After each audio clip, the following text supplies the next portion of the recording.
سمعت قبل كده عن مصنع لحوم بشر في مصر وبتاريخنا الحديث. تخيل عيلة مصرية بسيطة بدأت مشروع صغير عشان تطلع من الفقر اللي هي فيه، لكن بسبب الفقر والمشاكل بدلوا بضاعتهم الحلال بلحم بشر. ازاي اتحولت الست الأم اللي المفروض تكون مصدر حنان للعقل المدبر لأبشع الجرائم؟ وازاي الابن المراهق شارك في ذبح أول ضحية؟ والأخطر من كل ده، إيه هو السر اللي خلى الناس تتهافت على أكل اللحمة دي بالذات؟ والسؤال اللي بيجمد الدم في العروق، هل الجريمة دي كانت مجرد حالة فردية ولا حصل زيها قبل كده وبشكل أفجع برضه في مصر، واللي وصل فيها الجوع بالناس إنهم ياكلوا موتاهم؟ القصة النهاردة مش عن جريمة وبس، دي عن النقطة اللي بيتحول فيها الإنسان لوحش مفترس، وعن اللحظة اللي بتسقط فيها الحضارات بسبب الجشع والخيانة والفساد. يلا اضغط لايك وما تنساش تفعل الجرس. أنا محمد سعد الله، ويلا بينا على الموسيون قصة.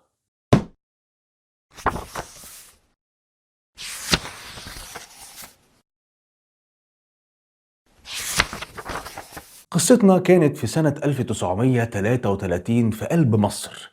كانت عايشة عيلة حالة فقرها ما تتوصفش، تحت خط الفقر المدقع بكتير. العيلة دي كانت مكونة من ثلاثة: الأب أحمد رب الأسرة، واللي كان في أواخر الثلاثينات من عمره تقريبا، ومعاه مراته ابتسام، وابنهم عبد الحميد اللي كان لسه يدوب مراهق عنده 17 سنة.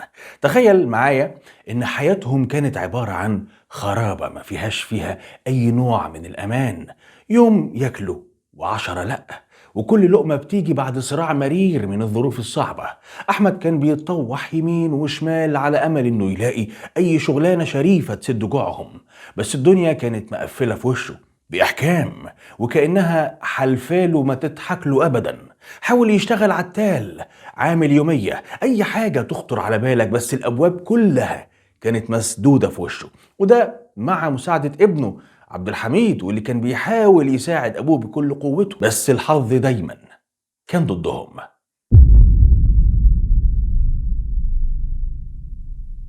أحمد كان قاعد مع واحد صاحبه، واللي فجأة صاحبه رماله طوق نجاة وقال له: إيه رأيك تفتح لك مصلحة تفتح بيها بيتك؟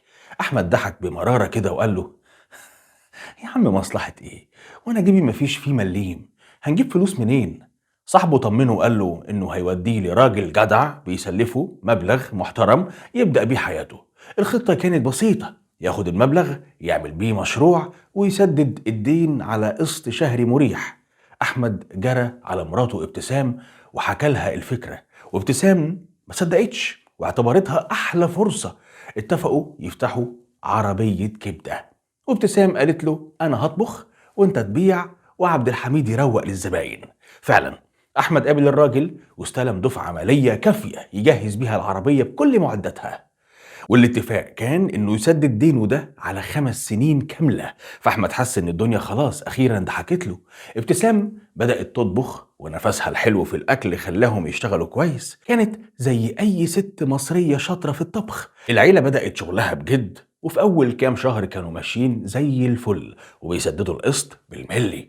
لكن فجأة العجلة وقفت، والزباين بدأت تقل، والسوق نام خالص، والفلوس بقت تدخل بالقطارة. المشكلة ما كانتش بس في مصاريف البيت، الكارثة كانت في القسط اللي لازم يروح للديان أو الممول صاحب الفلوس. الظروف ضغطت عليهم بشدة وما بقوش عارفين يدفعوا القسط ولا حتى يجيبوا تمن المقادير، لحد ما جه ميعاد القسط والراجل ظهر وبيطلب فلوسه. أحمد قعد يتوسل ويشكي حاله ويقول له السوق نايم. الراجل لان شوية وقال له: طيب ادفع نص القسط دلوقتي والباقي الشهر الجاي مع القسط الجديد. احمد دفع النص وهو شايل الهم، لكن الشهر اللي بعده الحال السيء ما تغيرش غير انه زاد سوء. احمد لقى نفسه عاجز تماما عن توفير القسط الكبير المطلوب، والضلمة بدأت ترجع من تاني.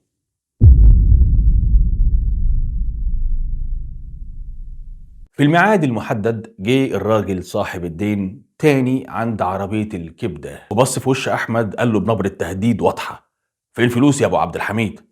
أحمد سكت واللسان اتعقد وما بقاش فيه أي كلام ممكن يتقال في الموقف ده. قال له: طيب عدي عليا في البيت بالليل وأنا إن شاء الله هتلاقي فلوسك جاهزة. أحمد رجع البيت وهو متوتر جدا وبيحكي لابتسام وابنه عبد الحميد إن الراجل خلاص هيخرب بيتهم. هنا ابتسام بصت لهم ببرود مخيف وقالت جملة هزت كيانهم: احنا لازم نخلص من الراجل ده خالص. احمد وابنه عبد الحميد اتفزعوا وقالوا لها: نخلص منه ازاي؟ ايه اللي انت بتقوليه ده؟ لكن إرادة ابتسام كانت أقوى من خوفهم وبدأت تخطط لليلة المظلمة دي بكل هدوء. بالليل وصل الراجل الدائن وخبط على باب أحمد، وأحمد استقبله بالترحاب كأن مفيش أي مشاكل. قعدوا يتكلموا وياخدوا ويدوا في الكلام مع بعض، وابتسام دخلت المطبخ تعمل الشاي، لكن كوباية الراجل كانت شايلة سر مرعب. ابتسام حطت فيها جرعة مركزة من المنوم. بدأوا يشربوا الشاي وابتسام كانت بتطول في الكلام معاه عشان المنوم يبدأ مفعوله يشتغل، وفعلا وبعد حوالي 10 دقايق الراجل بدأ يحس بدوخة شديدة لحد ما وقع على الأرض وغاب عن الوعي. أحمد كان مرعوب وجسمه بينتفض لأن دي أول مرة يتحط في موقف زي ده، لكن ابتسام ما ادتلوش فرصة إنه يفكر. جابت له سكينة حامية وادتها له وقالت له بأمر قاطع: اخلص، اذبحه من الودن دي للودن دي عشان ما يطلعش نفس تاني. ابنهم عبد الحميد كان واقف بيتفرج في صدمة وذهول، والخوف كان مالي عينه من اللي بيشوفه. وأحمد تحت ضغط مراته نفذ الجريمة ونحر الراجل بدم بارد. بعد ما خلصوا أحمد بص لابتسام وسألها السؤال الصعب: طيب ودلوقتي هنعمل إيه في الجثة؟ ابتسام اللي تحولت لعقل مدبر للإجرام قالت له: دلوقتي هنفصل اللحم عن العظم، هنشيل الجلد والعظم لوحدهم واللحم لوحده في ناحية تانية. عملوا كده فعلا وطلعت كمية لحم كبيرة جدا من جثة الراجل. ابتسام أمرت ابنها عبد الحميد بأنه ياخد العظم والجلد ده في كيس ويرميهم في الصرف الصحي، ونبهت عليه: خلي بالك ومحدش يشوفك وانت بتتخلص منهم. وفعلا عبد الحميد خرج يتخلص من البقايا البشرية في المجاري عشان يداري الدليل، وبكده اختفى الدليل المادي الأول على الجريمة البشعة دي. لكن لسه فاضل السؤال الأصعب والأخطر: يا ترى هيتصرفوا ازاي في اللحم اللي فاضل؟ العيلة لقت نفسها قدام كمية لحم كبيرة، وهنا جت الخطة الشيطانية اللي ما تخطرش على بال إبليس نفسه.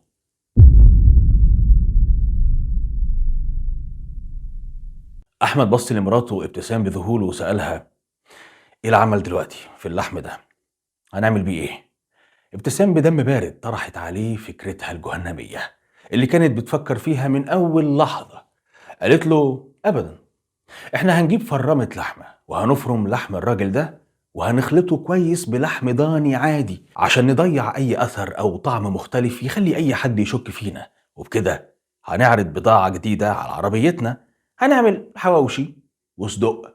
الفكرة كانت إنهم يضيفوا أصناف جديدة ومختلفة عن الكبدة عشان الناس تقبل عليها أكتر. والأخطر إنهم قرروا يبيعوا المنتجات دي بأسعار أقل من سعر السوق بشوية عشان يضربوا المنافسين والناس تتجنن على بضاعتهم وتروح لهم هم وبس. أحمد سمع كلام مراته واللي كانت خلاص تحولت لراس الأفعى المدبرة ونفذ حرفيا. اشترى الفرامة وابتسام بدأت في تنفيذ وصفتها القذرة في مطبخ بيتهم. بدأت تفرم اللحم وتخلطه بالتوابل وتجهزه في سندوتشات حواوشي وصدق تفتح النفس. بدأت العيلة في عرض الأصناف الجديدة على عربية الكبدة والإقبال كان جبار ومذهل. الناس كانت بتتهافت على الشراء لسببين ملهمش تالت. السبب الأول هو إن السعر المميز اللي كان أقل بكتير من سعر الجزارين وأي عربيات كبدة تانية. والسبب التاني هو جودة الطعم بسبب الخلطة الشيطانية اللي كانت بتجهزها ابتسام بإيديها وبنفسها. الفلوس بدأت تتدفق على العيلة بكميات كبيرة ما حلموش بيها قبل كده، خالص. الناس كانت مبسوطة وبتقول يا سلام، أكل اللي طعمه حلو وسعره كويس، فيعني الحمد لله على النعمة دي. وهم طبعا مش عارفين إنهم بياكلوا لحم بني آدم زيهم من غير ما يحسوا. لكن مشاعر الأمان دي ما استمرتش كتير، والشرطة بدأت تحقيقاتها في قضية الراجل اللي اختفى. وصلوا لعربية أحمد واستجوبوه وسألوه عن آخر مرة شاف فيها الراجل اللي كان له عنده فلوس. أحمد وبكل هدوء وبرود وثقة نفى معرفته بأي حاجة، وقدم رواية كاذبة ومحبكة. قال لهم الراجل جاني بالليل، أخد القسط بتاعه وخرج من بيتي على طول، ومن ساعتها أنا ما شفتوش.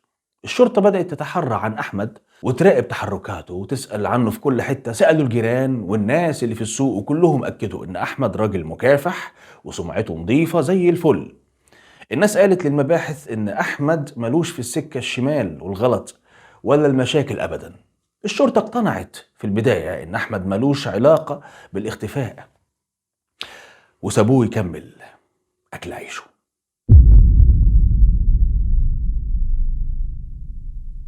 مرت الأيام والمخزون البشري من لحم الضحية الأولى بدأ يخلص.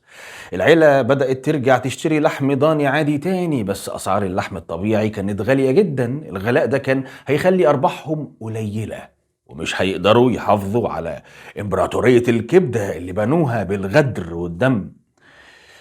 في اللحظة دي ابنهم عبد الحميد المراهق أبو 17 سنة هو اللي قدم الاقتراح اللي بيعبر عن التحول الكامل في شخصية وسجية العيلة دي بالكامل. قاطع كلام أهله وقال لهم إحنا لازم نكرر العملية، بس المرة دي بشكل أذكى. ابتسام وأحمد سألوه بلهفة وتشوق إزاي يا عبد الحميد؟ قال لهم إحنا نستهدف المشردين والغلابة اللي ملهمش أهل أصلا وبيمشوا في الشوارع. الناس دي دايما بتيجي عند عربيتنا عشان يشحتوا أو يطلبوا أكل صدقة. لو واحد منهم اختفى مفيش بني آدم في الدنيا هيحس بيه ولا هيسأل عنه. الفكرة كانت جهنمية لابتسام، لأنها بتضمن استمرار مصدر اللحم المجاني ومن غير شوشرة. وافق الأب والأم على طول، خلاص الشر عشش بقلوبهم. في اليوم التالي مباشرة استدرج أحمد شيخ كبير فقير كان دايما بيجي عند العربية يطلب لقمة ياكلها. أقنعه إنه محتاج مساعدة في نقل شوية أثاث في البيت ووعده بفلوس كويسة. الشيخ المسكين دخل البيت وهو مطمن، وتم تنفيذ نفس السيناريو المرعب بالحرف. الشاي المنوم وبعدها الذبح وفصل اللحم عن العظم بدم بارد، وبعدها عبد الحميد بيتولى مهمة التخلص من بقايا الجثة في مكان ما بعيد عن مكان الضحية الأولى. العيلة استمرت على المنوال المظلم ده، وكل ضحية جديدة بتختفي كانت بتتحول لفلوس وشهرة لعربية الكبدة. شهيتهم للربح بقت بتغذيها شهوة القتل، وبقوا وحوش في صورة بشر. لكن دوام الحال من المحال، ومحدش يقدر يخبي سر بشع زي ده للأبد. الخيط كان لازم يتقطع، وفعلا بدأ يتقطع من عند عبد الحميد بتصرف غبي.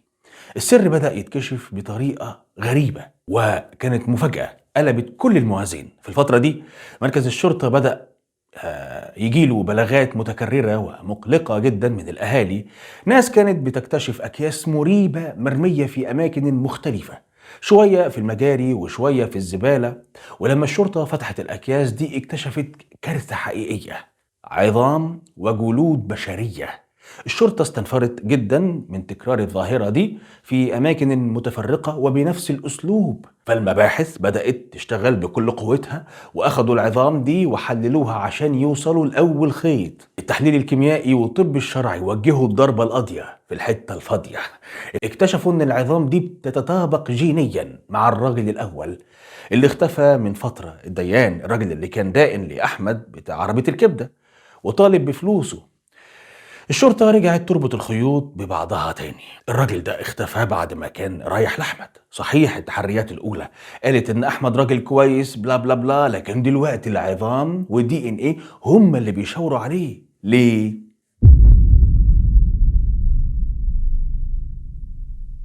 قررت الشرطة قرار حاسم: مراقبة عيلة أحمد على مدار الساعة. ضباط المباحث قعدوا يراقبوا البيت والعربية من بعيد عشان ما يحسسش أحمد بأي حاجة. أحمد كان عايش حياته عادي، بيقتل وبيرمي البقايا وبيبيع اللحم ولا على باله. لكن في إحدى الليالي المظلمة، وبعد ما نفذوا جريمة جديدة، طلع الابن عبد الحميد وهو ماسك في إيده كيس ضخم وتقيل. ده كان كيس البقايا الأخيرة للضحية الجديدة. ضابط المباحث اللي كان متربص في الظل شافه وهو ماشي بخطوات متوترة. مشى وراه بهدوء شديد، وعبد الحميد ما كانش حاسس بأي حاجة وراه. وصل عبد الحميد لمكان بنفايات ورمى الكيس ببساطة ورجع وكمل طريقه.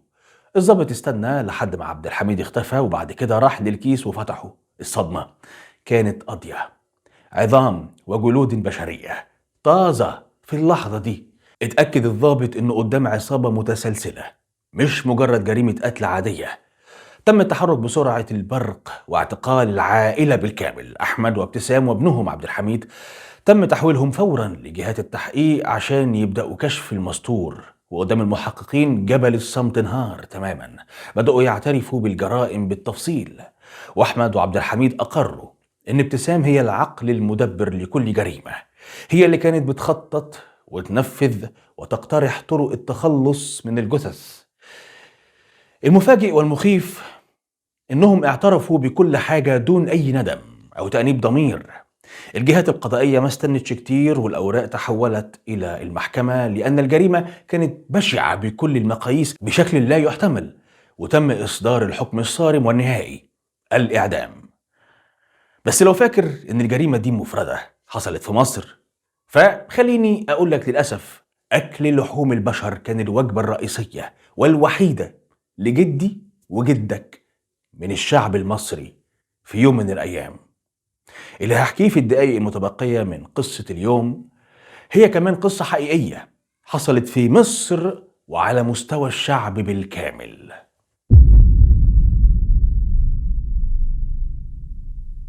مصر عاشت في الشدة المستنصرية مجاعة مرعبة عدت حدود العقل والخيال. رغيف العيش الواحد وصل ل20 دينار، وده كان رقم خيالي خلى الشراء مستحيل. الناس اضطرت تاكل لحوم الكلاب والقطط، وبقت تتباع في الأسواق وبأسعار خيالية. الرعب قلب كابوس دموي بظهور عصابات بتخطف الأطفال، مش عشان فدية، لا، عشان ياكلوهم.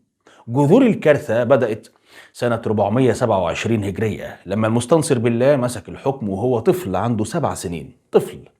الوزير القوي الجرجرائي كان هو المحرك الحقيقي للدولة وحافظ على عزها واستقرارها. بعد ما الجرجرائي مات، السيدة رصد أم الخليفة سيطرت على الحكم بالكامل. رصد تسببت في انهيار إداري بسبب لعبة كراسي الوزراء، عزل وتعيين ملوش نهاية.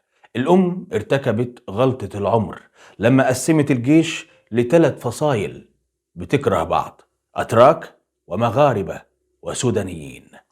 الجيش اتحول من حامي للبلد لقنبلة موقوتة الكل بيتخانق فيها على السلطة والفلوس. سنة 442 هجرية ظهر بصيص أمل لما الوزير أبو محمد اليازوري مسك الوزارة.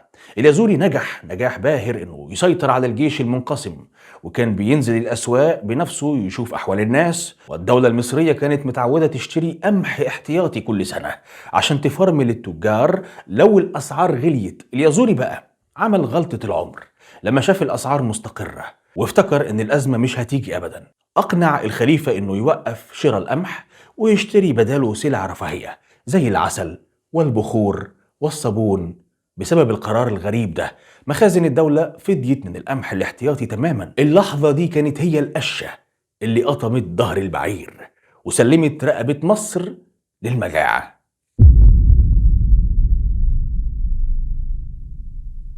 سنة 444 هجرية بدأ منسوب مياه النيل في الانخفاض وجفت الأراضي الزراعية، واللي تسبب في نقص المحاصيل وبالتالي انفجار الأسعار، حتى وصل ثمن شوال القمح ل8 دنانير.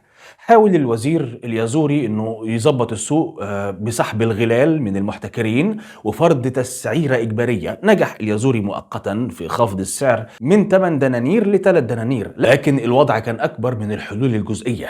في سنة 450 هجرية اتخذ الخليفة المستنصر قرارا صادما بعزل اليازوري وسجنه ثم قتله.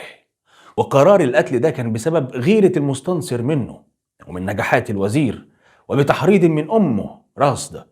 فدخلت البلاد في فوضى إدارية وأصبح الوزراء بيتغيروا أسبوعيا أو يوميا. استغل قادة الجيش الضعف الإداري ده ونهبوا بيت المال تماما حتى فرغ من الأموال. وفي سنة 453 هجرية وقع عصيان عسكري وطالب الجنود بأموالهم في شوارع القاهرة، فاضطر الخليفة المستنصر بالله لبيع كل أملاكه الخاصة عشان يسكت الجيش وينهي ضغطهم، عشان بحلول سنة 457 هجرية تبقى مصر على الحديدة تماما بعد 10 سنين من الغلاء. أهملت الجسور والترع فماتت الزروع بالكامل وعجز الناس عن الشراء. بدأت الناس من جوعها تاكل الصبار وقلوب النخيل، ووصل عدد الوفيات ل 200 ألف إنسان يوميا. وأشعلت الأم رصد حرفيا حربا أهلية ومجازر في الشوارع بين طوائف الجيش المتناحرة. تمزقت البلاد وسيطر الأتراك على القاهرة بينما استولى المغاربة على الوجه البحري والسودانيين على الصعيد. وفرضت الفصائل العسكرية إتاوات وجبايات ظالمة على الناس وأفلس التجار تماما، واقتحم قادة الجيش قصر الخليفة نفسه ونهبوا السجاد والأواني والمجوهرات وحتى ملابس المستنصر الشخصية. وصل الهوان بالجنود لحرق الأثاث الفخم لاستخراج الذهب والفضة منه وبيعه لشراء الطعام. فقدت الثروات قيمتها تماما لدرجة بيع عقود الذهب مقابل حفنة من الدقيق. في سنة 462 هجرية وصلت الأزمة لذروتها وتحولت لمجاعة وانهيار كامل لم يشهده التاريخ.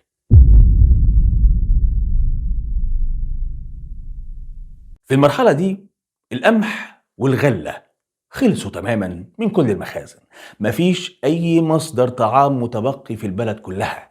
الناس وصلت لمرحلة إنها بدأت تاكل القطط والكلاب والحمير. الكلام ده ما بقاش سر، بالعكس الحيوانات دي بقت بتتصاد وتتباع بشكل علني. بقى في محلات جزارة بتظهر مخصوص للحاجات دي وبأسعار خيالية وفلكية. الكلب كان بيتباع ب7 دنانير والقطة كانت بتتباع ب5 دنانير. الناس من كتر الجوع بقت بتطبخ وتاكل حتى جلد الحيوانات دي عشان تسد جوعها. لكن الكارثة ان المخزون ده كمان بيخلص وما بقاش فيه اي كائن حي متبقي في الشوارع. هنا بقى بدأت المرحلة اللي بتصدم اي حد يقرأ عنها في تاريخنا. لما كل حاجة خلصت الناس بدأت تاكل في بعضها حرفيا. البيت اللي كان بيموت فيه حد أهله كانوا بياكلوه بدل ما يدفنوه تحت التراب، واللي كان بيمشي لوحده في الشارع الناس كانت بتخطفه بدم بارد، وساعات كانوا بيرموا عليه خطاف زي بتاع الصيادين من فوق البيوت عشان يصطادوه وياكلوه. حتى الأطفال الصغيرين كانوا بيتخطفوا من إيد أهاليهم ويتحولوا لوجبات أكل. أنا بكلم بجد، دي أحداث حقيقية. وواحدة من أشهر الحوادث اللي بتوضح مدى الرعب ده حمار الوزير اتسرق في عز النهار وأكلوه، ولما قبضوا على اللصوص دول وحكموا عليهم بالإعدام الناس سرقت جثث اللصوص بعد إعدامهم وأكلوهم هي كمان. في الفترة دي مصر كلها اتسمت اسم بيعبر عن الكابوس ده، مصر المفترسة. الأرقام كانت صادمة، حوالي 1,600,000 إنسان ماتوا يا إما بالجوع والأمراض يا إما اتخطفوا واتاكلوا. كانت فترة سودة منيلة ب60 نيلة في تاريخ مصر. المجاعة ما فرقتش بين غني وفقير، ولما السلع خلصت حتى الفلوس فقدت قيمتها تماما. وصل الخوف في قلوب الناس لدرجة مش طبيعية، إنهم خافوا على موتاهم من إنهم يتسرقوا ويؤكلوا. العائلات في الفترة دي بقت بتتوقف عن إعلان الوفاة لأي حد من أفرادها عشان يحموهم. يعني لما حد يموت كانوا بيخفوا الخبر وبيدفنوا الميت سرا جوه البيوت أو في المقابر بالليل عشان محدش يعرف مكان الجثة ويجي يسرقها من تحت الأرض وياكلها. تخيل الخوف وصل بالناس إنها تخاف على جثة عزيزها من إنها تتحول لوجبة أكل على سفرة حد تاني.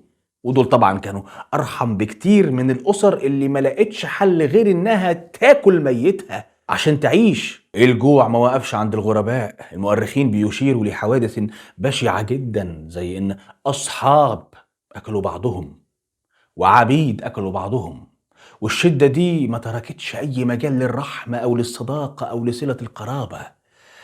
اللي كان بيقدر يخطف أو يقتل أو يسرق كان بيعمل كده عشان يضمن يعيش يوم كمان. بعد كل الكوارث دي وبعد ما مصر وصلت لمرحلة أكل لحوم البشر، الخليفة المستنصر أخيرا فاق من الصدمة وخد قرار واحد بس، وكان هو طوق النجاة الأخير اللي هينقذ رقبة الدولة من الهلاك.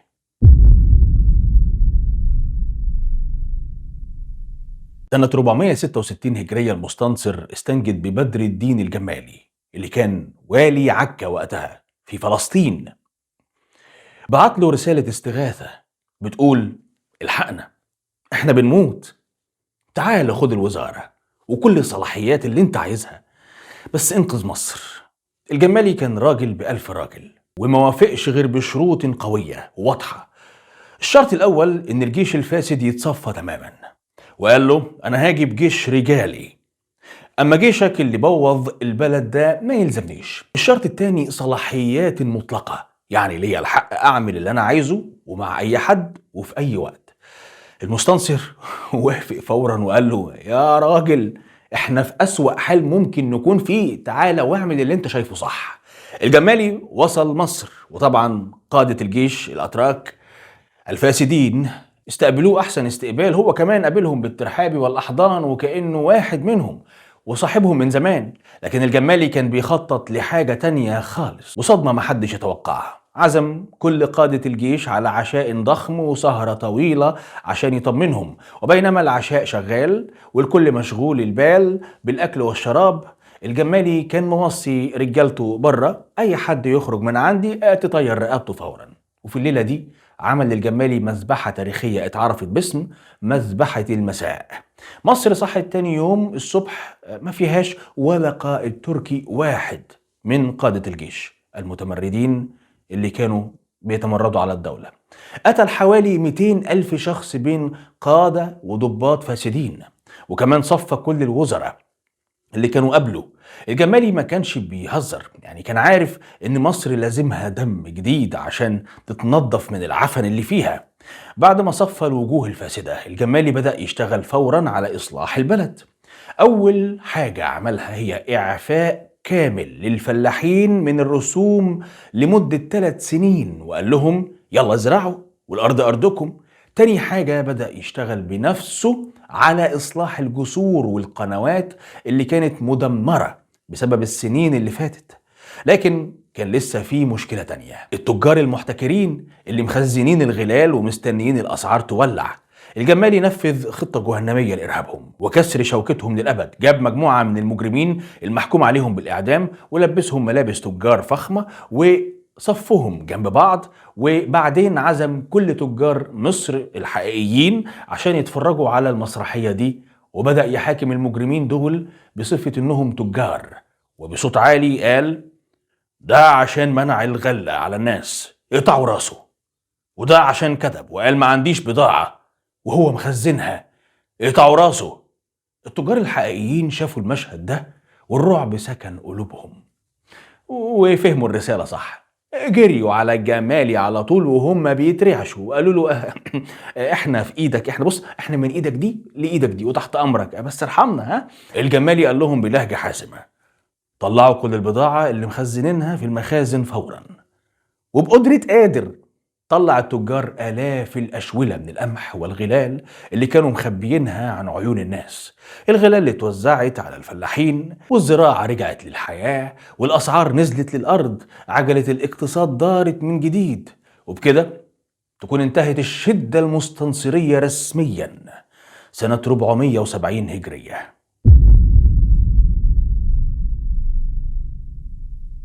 هشاشة القشرة الحضارية. الشدة المستنصرية أثبتت أن الحضارة مهما بلغت عظمتها هتفضل محكومة بمدى توفر الاحتياجات الأساسية: الغذاء والأمان. عندما يغيب الرغيف تسقط القوانين وتتحول المدن إلى غابة بشرية، مما يعلمنا أن الحفاظ على استقرار موارد الدولة هو الحصن الأول للحضارة. خطورة الفساد الإداري والقرارات اللحظية. في قصة الوزير اليازوري كان قرار استبدال القمح السلع الاستراتيجية بالبخور والعسل بسلع رفاهية هي المسمار الأول في نعش الدولة.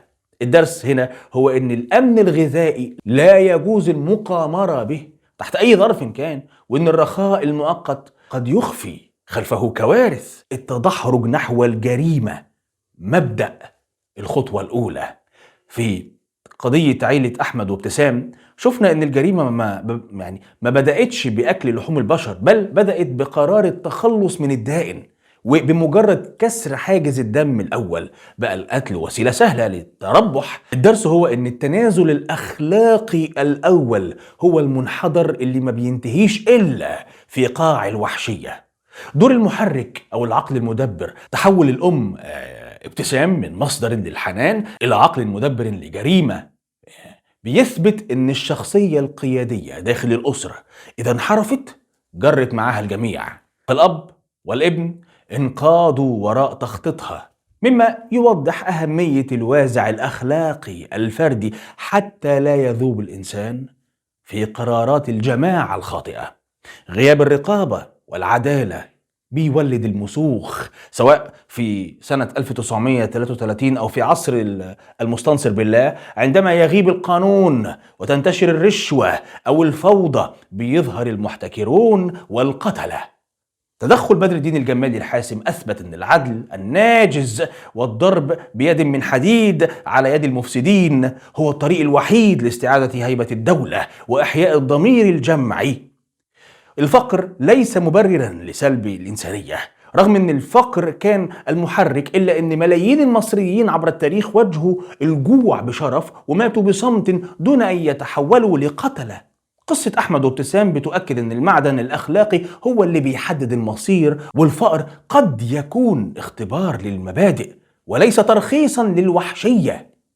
أهمية الوعي المجتمعي. تهافت الناس على لحم البشر بسبب رخص سعره وطعمه المتبل يوضح أن المستهلك عليه دور في الرقابة والشك في العروض التي لا تصدق أو التي تأتي من مصادر غير موثوقة. فالبحث عن الأرخص دائما قد يكلف الإنسان حياته أو إنسانيته.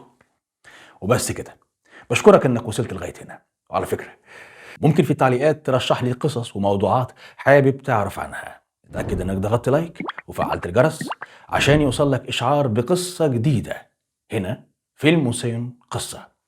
انا محمد سعد الله، والى اللقاء.